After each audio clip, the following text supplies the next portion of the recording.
53 years have passed since I first crossed the iron gate that separates the world from the convent. For decades, my life was a murmur between stone walls, an echo of prayers repeated at dawn, an obedient whisper that never dared to rise higher than the bell of matins. Today, however, my voice seeks neither approval nor absolution, but the liberation of a weight that has bent my back long before age did. I am not deceiving myself. I know that what I am about to tell will awaken rejection, disbelief, and perhaps hatred. Some sisters who still live will point to me as a traitor, as an enemy of the faith we shared. Others will think that my memory, worn by years, invents ghosts to attract attention. But I know what I saw, what I heard, and what I silenced. As I write these words in an old notebook, sitting in a borrowed room of an abandoned parish, I can smell the kerosene from the lamp that illuminates the table. Outside, the wind drags dry leaves against the door, tapping it as if someone were knocking gently. I know there is no one there, but after so many years of living watched, every shadow has its own voice and every sound seems like a coded message. My heart still reacts as if I were inside those walls where silence was a mandate and obedience a sentence. I was not always this stooped woman dressed in black who looks at the ground when walking. There was a time when my face was young, my hands strong, and my faith intact. I arrived at the convent at 18, believing I was giving my life to the purest love, to serve God and others. I did not know I was also giving up my freedom, my voice, and my right to speak the truth.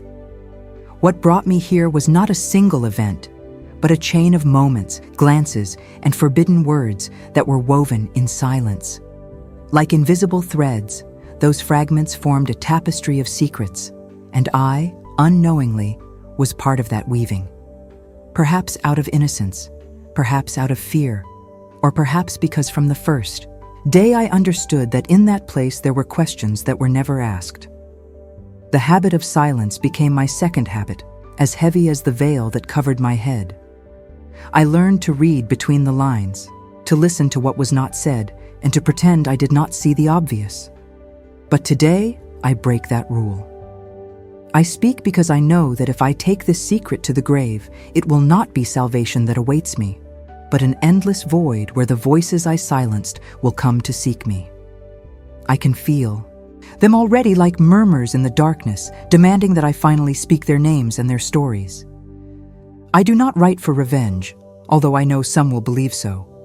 I do it for the peace I never found in obligatory prayers. I know that after this confession, my life will be even more solitary. But loneliness does not frighten me as much as the weight of silence. My hands tremble as I advance with these lines, but I will not stop. You who listen to me have the right to know what happened behind those walls, and I have nothing left to lose. I was 18 when I first touched the iron bell of the convent, and the sound pierced me like a toll that never ended. The porter's lodge smelled of wax and damp stone, as if the building breathed centuries of secrets through every crack. I carried a small suitcase, my grandmother's inherited rosary, and a letter from the parish priest that spoke of my promising vocation. The sister porter looked me up and down with a mixture of tenderness and evaluation, like someone choosing a candle for an altar where no shadows are admitted.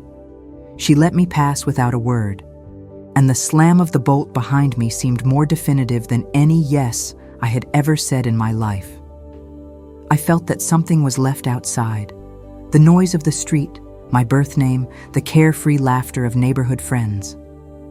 Inside, instead, a silence awaited me that was not the absence of sound, but a norm carved in stone. The cloister opened in perfect arches, and in the center was a garden that seemed frozen in a permanent Sunday. The cold tiles stuck to my soles as if they wanted to tear from me the haste, the doubt, and the memory of everything that did not belong to that world. The Mother Superior appeared wrapped in an impeccable habit, with a walk that seemed to measure the exact distance between mercy and discipline. She asked my name, and before I finished saying it, she gave me another that sounded like a prophecy. "From today, you will be Sister Lucia." She did not ask if I accepted, and I did not think to refuse. It was easier to obey than to imagine life with my own steps. She led me to the chapel, where light filtered through stained glass windows pulsed like an ancient and patient heart. There, I prayed for the first time within those walls, and my words seemed to sink into a deep well where no one answered. But everything listened. The first days were a class in methodical learning, forgetting the mirror, perfume, the ornaments of speech, and the desire to ask questions. They taught me to fold clothes as if each pleat were an intention, to scrub the floor as if each tile were an offering, to cook as if something sacred depended on the exactness of the salt. The bell marked the hours with a precision that admitted no negotiations, and I began to measure my soul with that same metronome. Matins, lauds, work, study, silence, vespers, a score without improvisations, a serene winter in which everything must ask permission. Sometimes, however, a thought would escape through the high window of the dormitory and run across the rooftops like a curious cat, reminding me that the outside world still existed. Then I would close my eyes tightly and repeat, "Lord, let me be nothing so that you may be everything." No one demanded it of me aloud, but the entire house seemed to whisper that slogan. Soon I discovered that the convent was a body, and each sister was an organ with a precise, watched, and necessary function. Sister Inez was the memory. She knew in which drawer each needle slept and on which day of the year each saint was born. Sister Teresa was the pulse. Her contained laughter kept alive something that was not written in any rule, yet did not save the ice. Sister Beatrice was the voice. She sang the psalms with a purity that made the wood cry, and I hid behind her song so as not to make my faith go out of tune. The Mother Superior, on the other hand, was the bones, rigid, silent, support for a walk, that accepted no visible stumbles. I wanted to be the eyes, but they taught me to be the eyelids, to close, to obey, to guard what should not be looked at too much.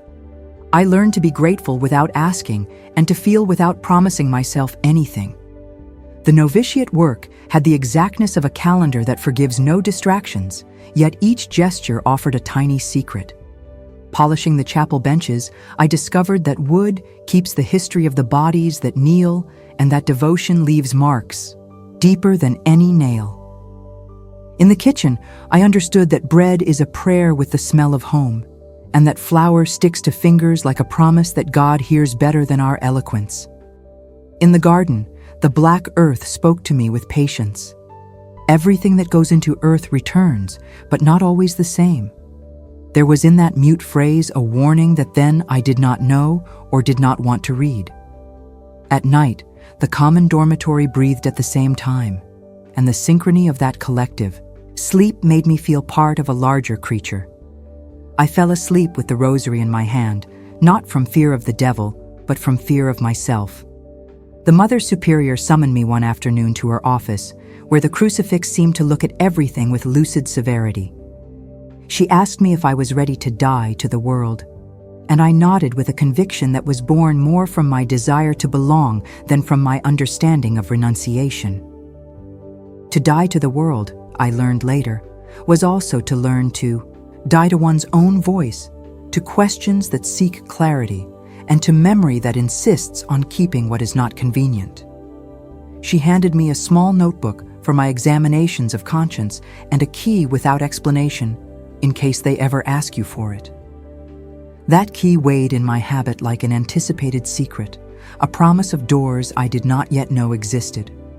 I did not ask what it was for, and she did not explain. That was our first true pact.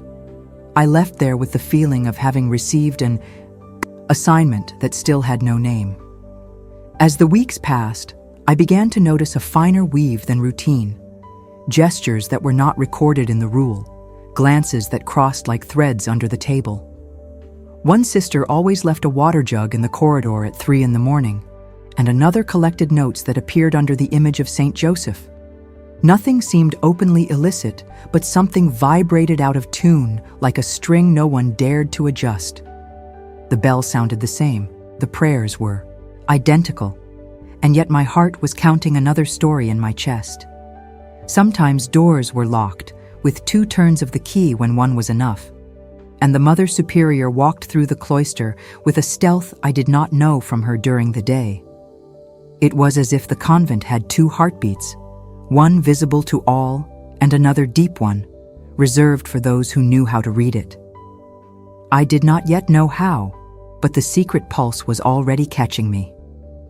One night of slow rain, Sister Beatrice asked me to accompany her to the sacristy to help with the altar cloths. The hallway smelled of wet stone and withered flowers, and the lamplight made the shadows tremble as if they were cold.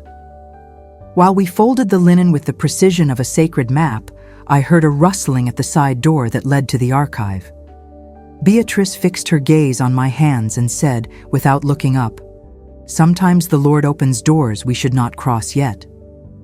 I did not know if it was a warning or comfort, but the phrase left a sweet thorn on my tongue. I kept silent, learning the art of being quiet without swallowing my soul.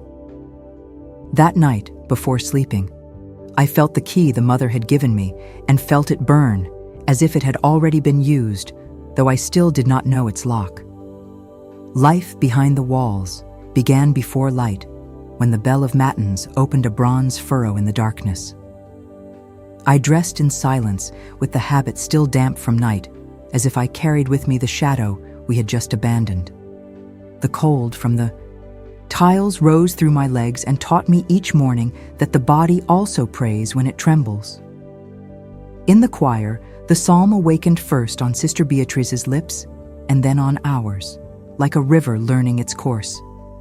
The chapel smelled of wax and old wood, and the incense smoke drew paths no one followed with their feet. At that hour, obedience seemed easy, because the questions had not yet awakened.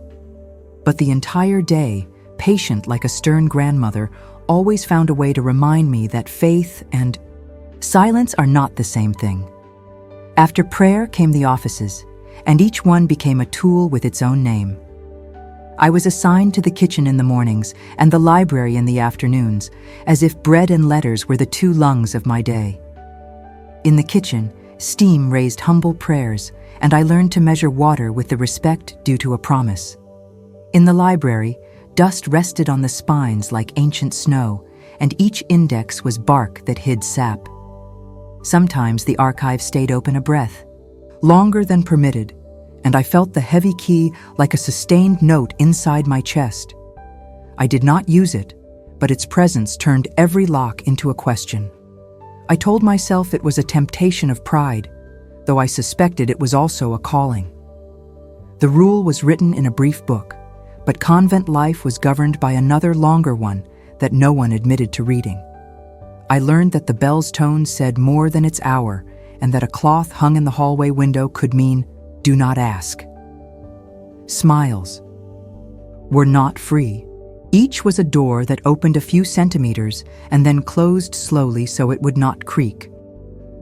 Sister Inez knew when to be silent with a precision I had only seen in clocks. Sister Teresa distributed crumbs of joy as if she feared the courtyard birds would die of hunger. I imitated their gestures like someone tracing a route on an alien map, hoping not to get lost. However, beneath obedience, my ear was tuning to music that was not in the hymnal. On Thursdays, we had the examination of conscience before the Mother Superior, and each word had to fall with the exact weight of a true coin. We confessed small faults with great care, as if exactness in shadows guaranteed us clarity in light. I confessed distractions, impatiences, thoughts that escaped toward the high window of the dormitory. The Mother nodded without judging aloud, but her silence cut my phrases like invisible scissors. Some sisters used strange metaphors, asking forgiveness for leaving a door ajar or for keeping a jug when it was not their hour. I did not understand at first that those images were keys, and that each one named without naming an act that should not be written. I left those meetings with the feeling of having learned a language I still did not know how to speak. The nights became a second liturgy made of sounds no one recorded, and steps that stealthily measured the distance between two secrets. At 3, the corridor filled with a punctual cold that seemed to come from an underground door, and at that exact minute, I heard a rustling like fabric against stone. Sometimes the water jug appeared where we had not left it, and the cloth on the bench back changed places without anyone touching it. Door locks gave 2 turns when one was enough, and the bolts spoke with a language of metal that our prayers did not reach. In the dormitory, we breathed in unison, but I was counting a heartbeat that was not mine. I fell asleep clutching the key, convinced that its shape was learning my hand. I dreamed of corridors that turned inward, as if the convent were a snail that guarded its center with centuries of patience. Over time, I began to notice there were 2 clocks in the convent, the one that marked visible hours, and the one that counted moments when everything seemed to move its millimeter toward another place. The first was bronze and obeyed the bell ringer. The second was flesh and obeyed fears and loyalties. In the first, I complied. In the second, I learned unwillingly. The Mother Superior walked with the same serenity day and night, but her dawn shadow seemed to have a different intention. Letters that arrived from outside were read in half-voice, and some were answered with transparent ink made of glances. In the garden, the earth repeated its lesson. Everything that goes into earth returns, though it changes name and face. I did not yet know what we had buried, but I already sensed its roots under my steps. Obedience, which at first was shelter, began to feel like a blanket too short in a growing winter. I prayed with fervor, but noticed that my prayers deviated as if a light wind pushed them toward a place I should not look. I told myself it was distrust and asked forgiveness for thinking more than the rule needed. However, something in me insisted on gathering the crumbs. The jug at 3, the cloth in the window, the metaphors in the examination of conscience. I did not want to be a detective. I wanted to be faithful.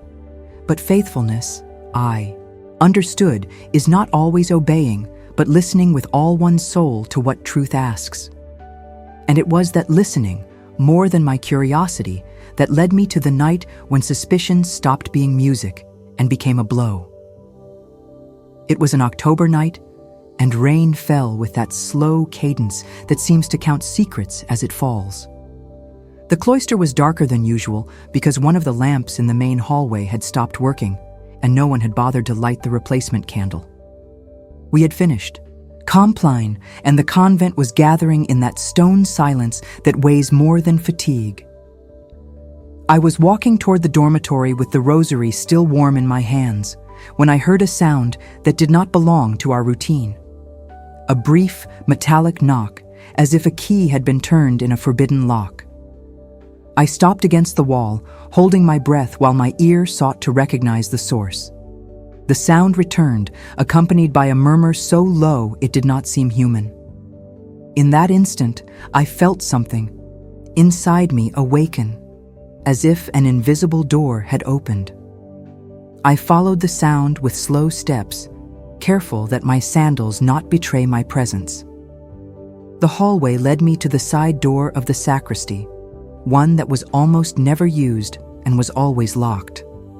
I saw an elongated shadow moving behind the frosted glass, and for a moment I thought it was the Mother Superior, but the figure seemed taller and thinner. I could not distinguish its face, but I did notice it carried something in its hands wrapped in a dark cloth. Before I could get closer, the door opened just enough to let escape a thread of light and a strange smell. A mixture of melted wax and old paper. The figure left without seeing me, locked with 2 turns of the key, and disappeared down the opposite corridor. I remained still, feeling that the key the mother had given me months ago now weighed twice as much in my habit pocket. The next morning, everything transpired as if nothing had happened. Breakfast, prayers, offices. Everything seemed identical, but I could not remove from my mind the image of that shadow and the shine of the key turning. I tried to search my memory for what the sacristy could keep that was not already in sight. But every logical answer clashed with the instinct that told me this was something more. Passing through the corridor, my eyes stopped at the door as if drawn by an invisible magnet.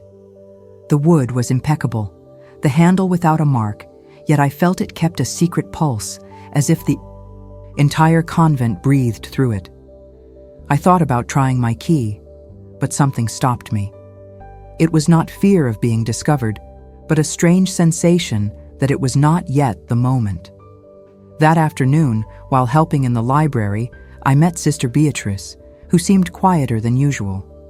She asked me without looking if I had slept well, and when I answered affirmatively, her lips drew a brief and sad smile. "Sleep is a gift that sometimes should not be opened too soon," she murmured, then walked away with a book in hand. I did not know if that phrase was casual commentary or direct warning. What is certain is that from that day I began to notice how certain sisters moved differently when they believed no one was watching them. Faster steps, hands hiding small objects, crossed glances that seemed to converse without words. It was as if I had discovered a second choreography, a hidden dance executed under the disguise of routine. The following nights, I stayed awake longer, pretending to sleep while my ears followed every creak of the convent. And that is how I confirmed that metallic sound had not been an isolated incident. It repeated every few days, always at the same hour, always from the same direction. The water jug in the corridor appeared fuller than normal, as if someone had been using it at dawn. A couple of times, I thought I saw the cloth in the main hallway window change color without anyone touching it. All these details might seem insignificant, but together, they formed a map that led me again and again to the sacristy door. And although I still did not dare use my key, each night I felt the distance between the lock and my hand was shorter.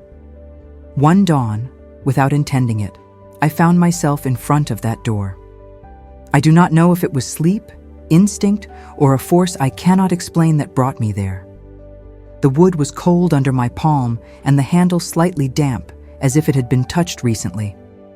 I took out my key but did not insert it in the lock. Instead, I closed my eyes and pressed my ear against the door.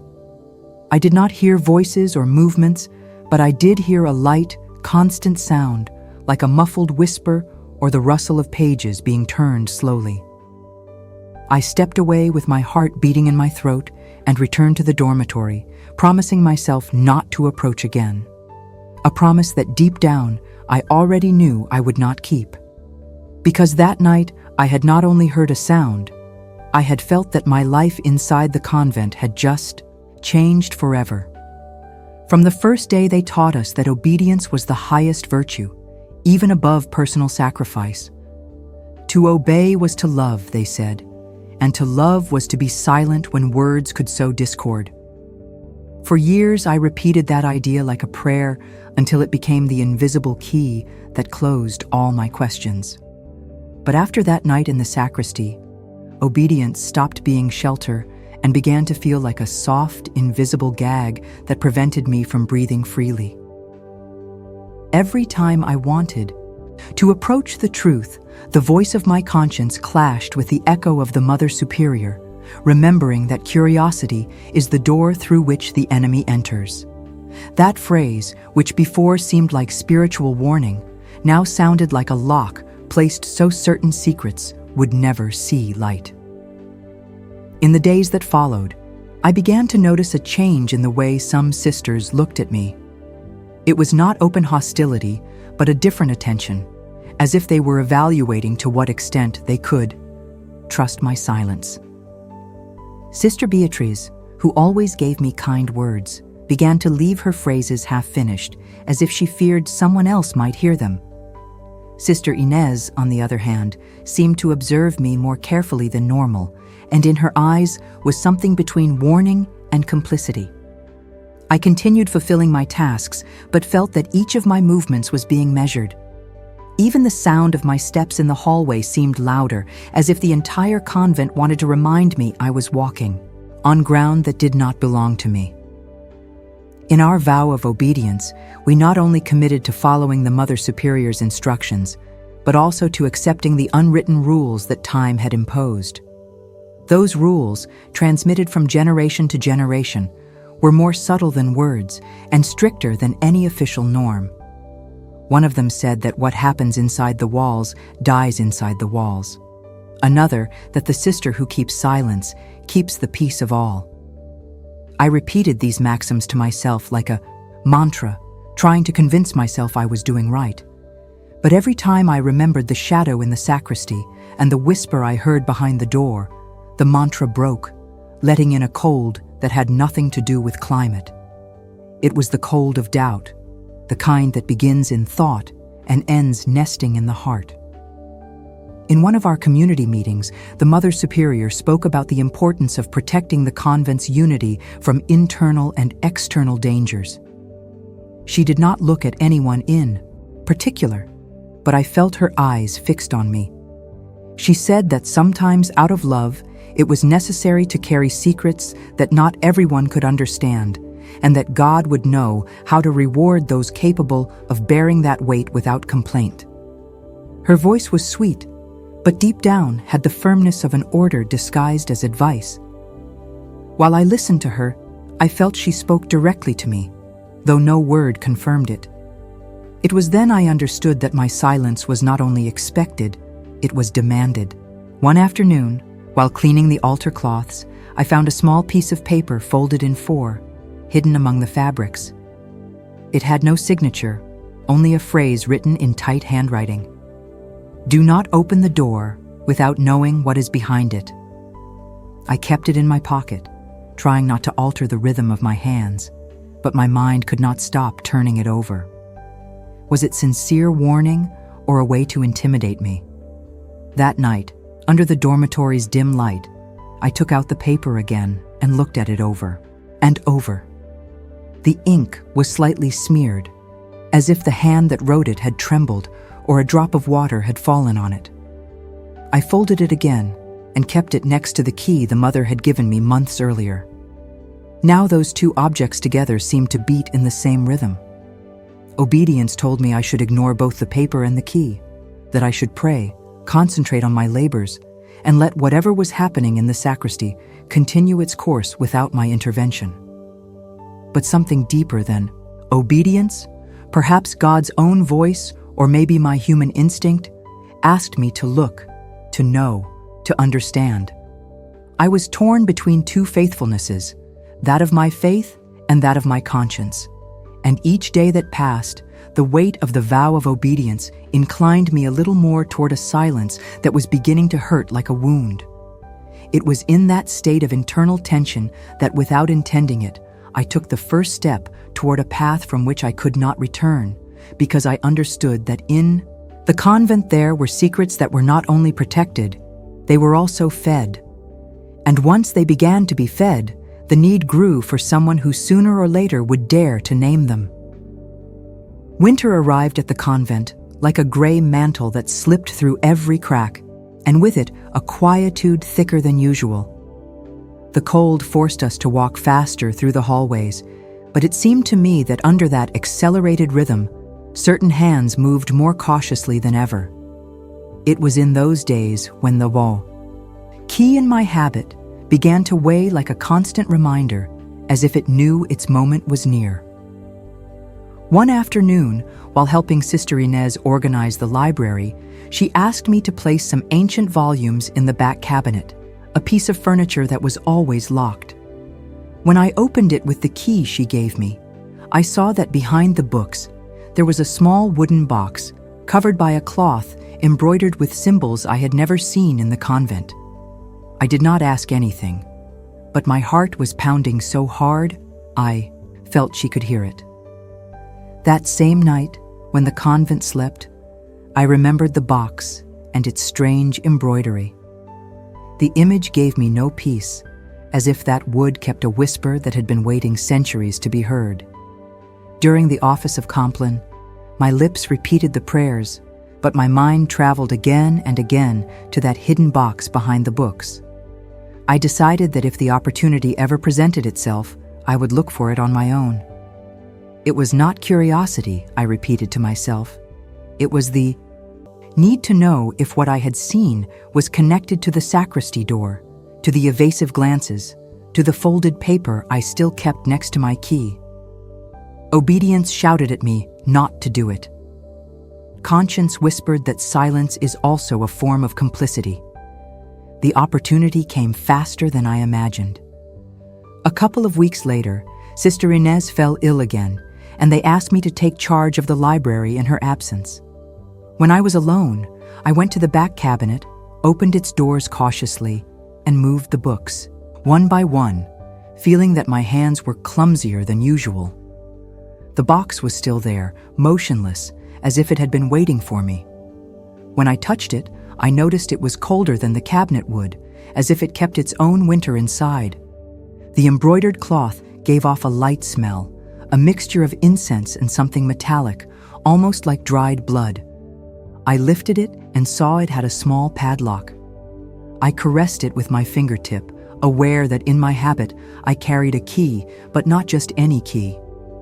I knelt on the floor, rested the box on my knees, and tried my key on the padlock. It fit without resistance, as if it had been made for that purpose. I felt a shiver run from my neck to my feet before turning it. The click of the mechanism sounded louder than it should in that absolute silence. I opened the lid slowly, and inside I found several yellowed envelopes sealed with wax and a black-covered notebook with a golden cross in the center.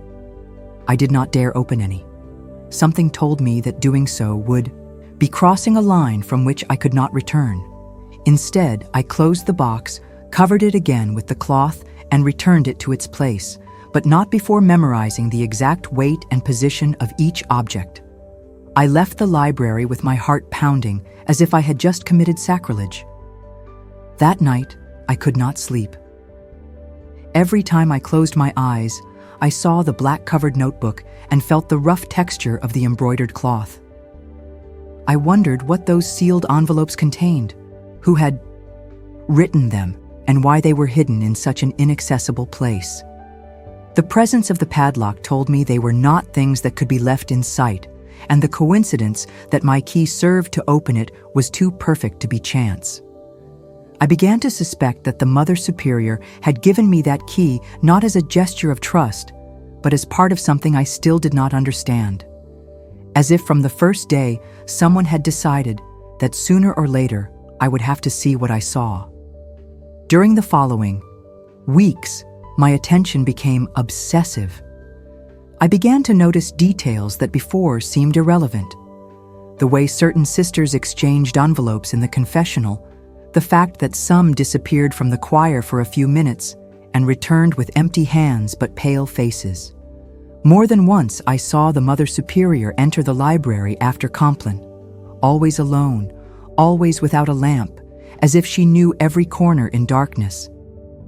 I began to tie connections between the library box and the sacristy door, imagining an invisible passage that united both places, not in stone, but in secrets. And although I had not yet opened any of the envelopes, I felt that the simple fact of knowing they existed had made me a bearer of something forbidden. The weight of that certainty began to alter my way of praying. I no longer asked for the health of the sisters, nor for world peace.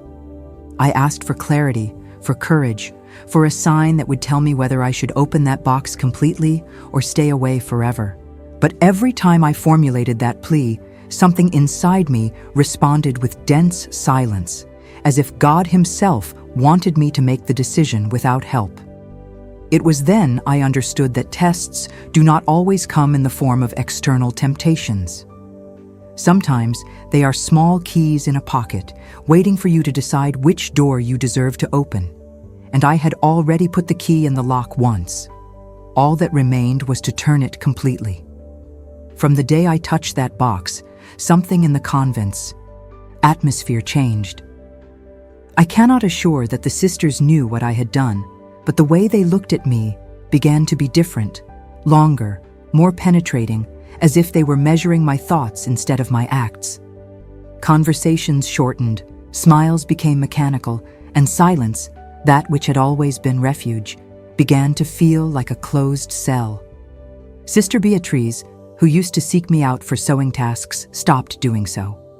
Sister Inez, though still weak from her illness, seemed to follow me with her eyes from any corner, as if she wanted to warn me of something without pronouncing a word.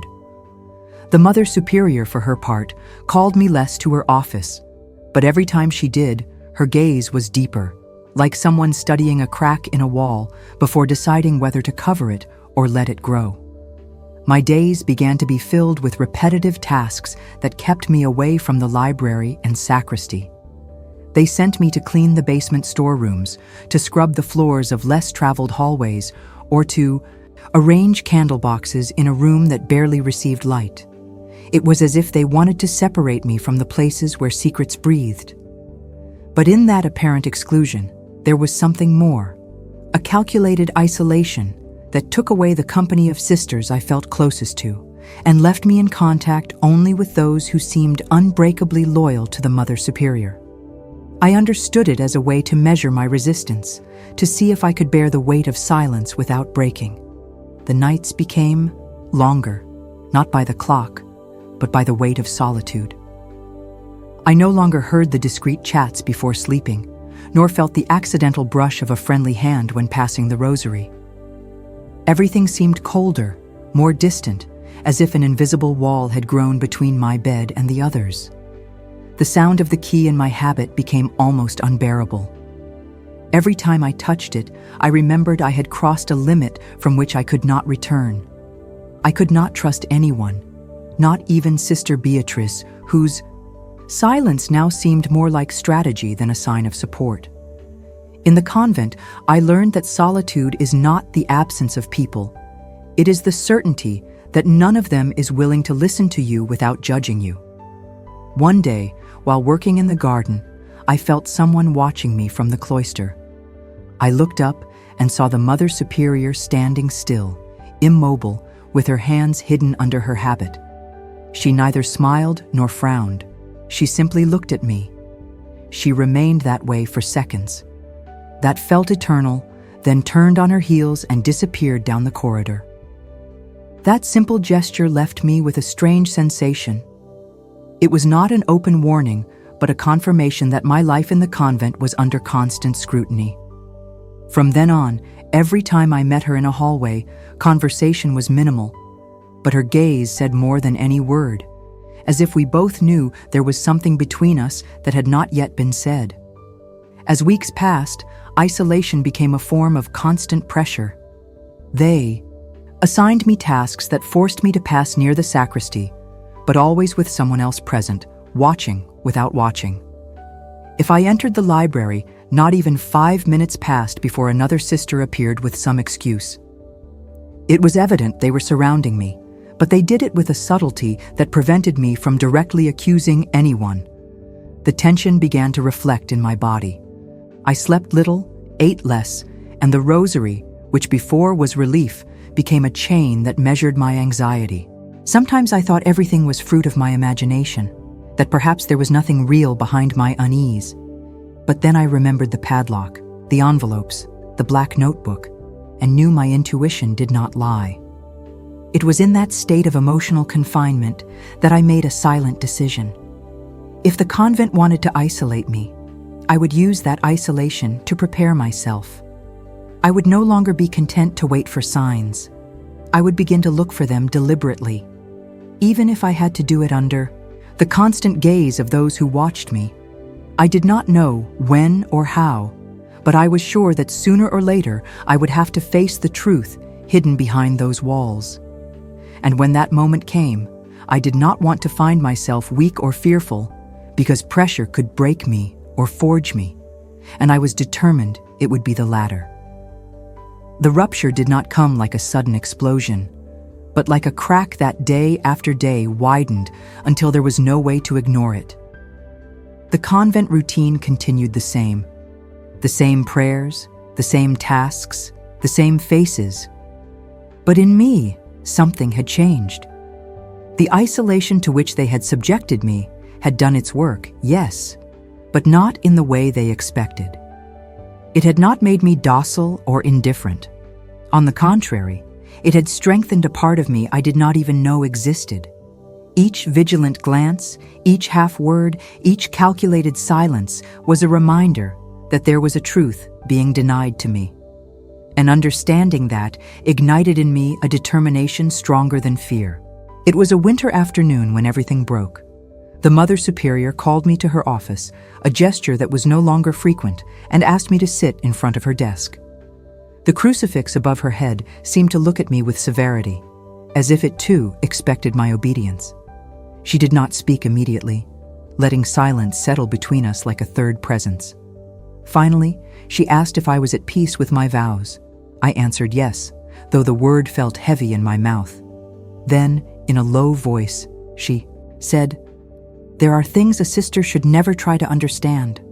Knowing too much is carrying a weight that does not belong to her." She said it as if it were advice, but I heard it as a direct warning. That night I did not sleep. I tossed in my bed, reviewing each of her words and remembering the box, the key, the sealed envelopes, the black notebook. I felt that everything came down to a choice. Continue living in that blind obedience, accepting a role that kept me on the margins of truth, or risk crossing the threshold they had forbidden me. The second option meant defying everything they had taught me and perhaps losing my place in the convent. But the first meant betraying myself, and that was a price I was no longer willing to pay. I decided to act. The opportunity came 3 days later, when Sister Inez fell ill again, and the Mother Superior had to leave to attend a matter at the parish. The library was left under my care, and though another sister lingered nearby, I found a moment when no one could see me. I closed the door, walked to the back cabinet, and took out the wooden box. My hands trembled, but this time I did not hesitate. I opened the padlock with my key and removed the embroidered cloth. I took the black notebook and opened it. The first pages were filled with names and dates, followed by brief annotations that seemed like inventories, but not of objects, of people. There were references to letters, transfers, and in some cases, words crossed. Out with force. I did not have time to read more. I heard footsteps approaching and closed the notebook quickly, returning it to its place. I locked the padlock, arranged everything as it was, and returned to my desk just as the sister who was lingering entered to see if I needed anything. I pretended to review a prayer book, but my heart beat so loudly I feared she could hear it. That night, I prayed as always, but my prayer was not to ask forgiveness. It was to ask for courage, because I knew that what I had done was not the end, but barely the beginning of a path I could no longer abandon. The crack was open, and now, for the first time in all those years, I was willing to follow it to the bottom, no matter what I found. I did not plan the exact moment of revelation. It was as if the opportunity formed by itself, with each piece falling into place without me pushing it. It was a cold afternoon, and the Mother Superior had left with 2 sisters to deliver supplies to a nearby community. Few of us remained in the convent, and most were busy in the kitchen or garden. I was in the library, officially to inventory the bound psalms, but in reality, I knew what I was going to do. I closed the door, making sure the latch was firm, and walked straight to the back cabinet. My hands did not tremble. This time, I had spent so many nights imagining that instant that now I felt a strange calm. I opened the cabinet, removed the books one by one, and took out the wooden box. The embroidered cloth was exactly as the last time, as if no one had touched it. I turned the key in the padlock and lifted the lid. The black notebook waited for me along with the wax-sealed envelopes.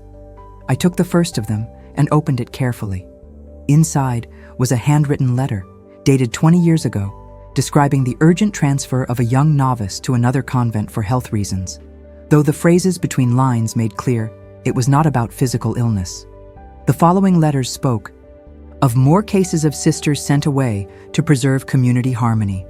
The reasons were always vague, but the pattern was too clear to be coincidence. I moved to the black notebook and began reading quickly, jumping from page to page. There were the names of all those sisters along with annotations that seemed like classifications. Silence assured, risk of escape, doubtful commitment. Among them, I found names of women I had known, some who had disappeared from one day to the next without explanation. The ink changed color in different sections, sign that it had been written over many years. Most disturbing was finding in the final pages a reserved space with my name written in fresh ink. To one side, in small letters, it said, "Prolonged observation, possible intervention necessary." I felt a cold run down my spine. That was not just a record, it was deliberate control of all our lives, a way to decide who deserved to stay and who should be removed. And now, I was on that list. Closed the notebook, but this time I did not return it to the box. I hid it under my habit, pressing it against my side, and closed the padlock as if nothing had changed. I left the library and walked through the cloister, with the certainty that I carried something that could crumble the wall of secrets the Mother Superior had built over years. That night, I waited for everyone to sleep to read more. I discovered stories that had never been told, confessions that had never reached the confessor, and proof that some of those transferred had not survived long after leaving. I felt rage, sadness, and deep betrayal. The obedience they instilled in us was not just an act of faith, it was a tool of control. And now I had in my hands the written testimony of everything. I knew that revealing it would mean putting myself in danger, but staying silent was no longer an option. The next morning, I asked to speak with all the sisters after Mass. When we gathered in the dining hall, I took out the notebook and placed it on the table, opening it to the page where my name was. The murmur was immediate. I told them what I had found. I read fragments of the letters, pointed out the patterns. Some crossed themselves, others looked at me with horror, and a few with disbelief. I did not know who would be on my side and who would turn against me, but it no longer mattered. The silence had been broken. And in the echo of that moment, I understood that the real battle was just beginning. The meeting ended in a silence so thick I could almost touch it. No one shouted, no one interrupted me. The words had fallen like stones in a lake, sinking too quickly for anyone to try to rescue them. The Mother Superior returned that same afternoon, and though she said nothing immediately, her eyes sought me as soon as she entered the dining hall. There was no public confrontation, no immediate punishment. Instead, an artificial calm reigned, the kind that announces a storm. The sisters moved with unusual care, as if they feared any gesture might be interpreted as support or betrayal toward me. I, for my part, continued with my tasks, carrying the notebook always close, knowing that at any moment I could lose it. The following days became a mixture of tension and resistance. Some sisters began seeking me privately, asking more about what I had read, wanting to know if their names were there. Others avoided my presence completely, passing by me as if I were invisible. I did not blame them. I understood that fear was stronger than indignation. In a place where obedience is law, truth becomes a dangerous burden. But what surprised me most was discovering I was not alone. A small group of sisters confessed they had suspected the same for years, but never had proof. Now, with the notebook in my hands, doubt had stopped being rumor and had become evidence.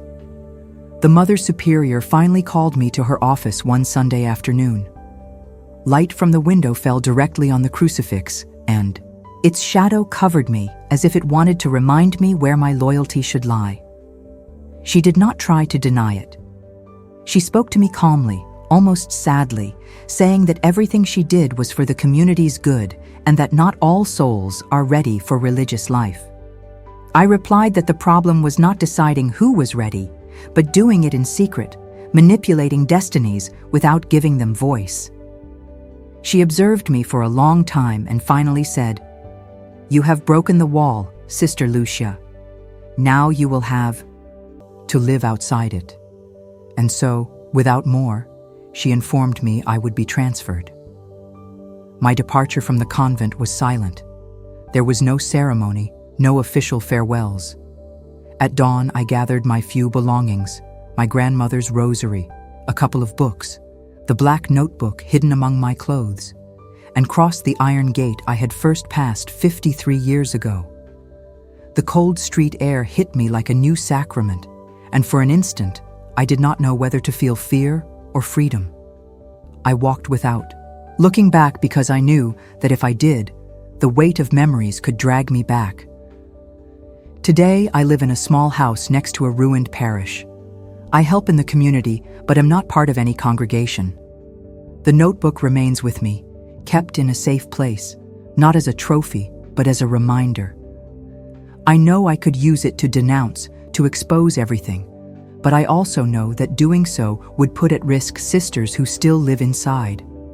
My revelation was personal, but its consequences are collective, and I will carry that responsibility until the end of my days.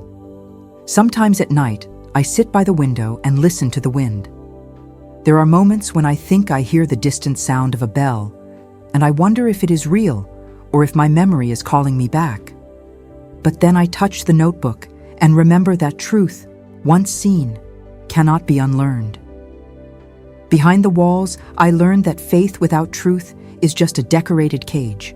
And though now I walk alone, I know that my silence no longer protects lies, but guards something more valuable, the certainty that I had the courage to open the door.